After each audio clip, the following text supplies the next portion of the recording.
காலை ஒளி. எழுதியவர் திருமதி டோரா எட்வின். யார் கர்த்தருடைய பர்வதத்தில் ஏறுவான்? யார் அவருடைய பரிசுத்த ஸ்தலத்தில் நிலைத்திருப்பான்? கைகளில் சுத்தமுள்ளவனும் இருதயத்தில் மாசில்லாதவனுமாய் இருந்து தன் ஆத்துமாவை மாயைக்கு ஒப்புக்கொடாமலும் கபடாய் ஆணையிடாமலும் இருக்கிறவனே. விழிப்போடு ஒவ்வொரு மணித்துளியையும் செலவிடு.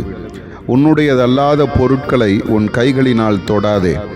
வேண்டாத காரியங்கள், பொய்யான கணக்குகளை உன் கைகளினால் எழுதாதே.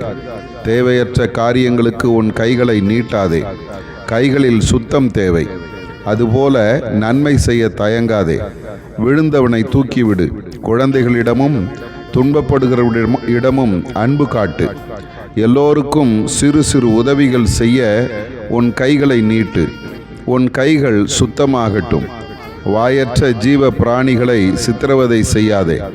எல்லா உயிர்களிடமும் அன்பும் பரிவும் காட்ட மறந்து விடாதே. உன் இருதயத்தை சுத்தப்படுத்து. உன் பாவங்களை மீறுதல்களை அறிக்கையிட்டு என் மன்னிப்பை பெற்றுக்கொள். தெரிந்தோ தெரியாமலோ பிறரது பொருட்கள் உன்னிடம் இருந்தால் இன்றைக்கு அதை திருப்பி கொடுத்து விடு. என் பாதங்களில் அமர்ந்து என் திருமுகத்தை உற்று நோக்கு. என் முகத்தின் பிரகாசம் உன் முகத்தை மாற்றி அமைக்கட்டும். இந்த நாளிலும் ஒரு கனிதரும் நல்ல கிளையாக என்னில் நிலைத்து கனிகொடு. கடினமான வார்த்தைகள், கசப்பு, கோபம் இவற்றை முற்றிலும் உன் வாழ்க்கையினின்று அகற்றிவிடு.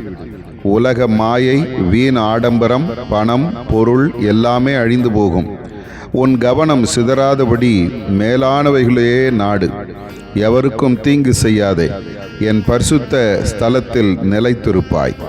ஆதார வசனம்: அவன் கர்த்தரால் ஆசீர்வாதத்தையும் தன் ரட்சிப்பின் தேவனால் நீதியையும் பெறுவான். சங்கீதம் 24:5.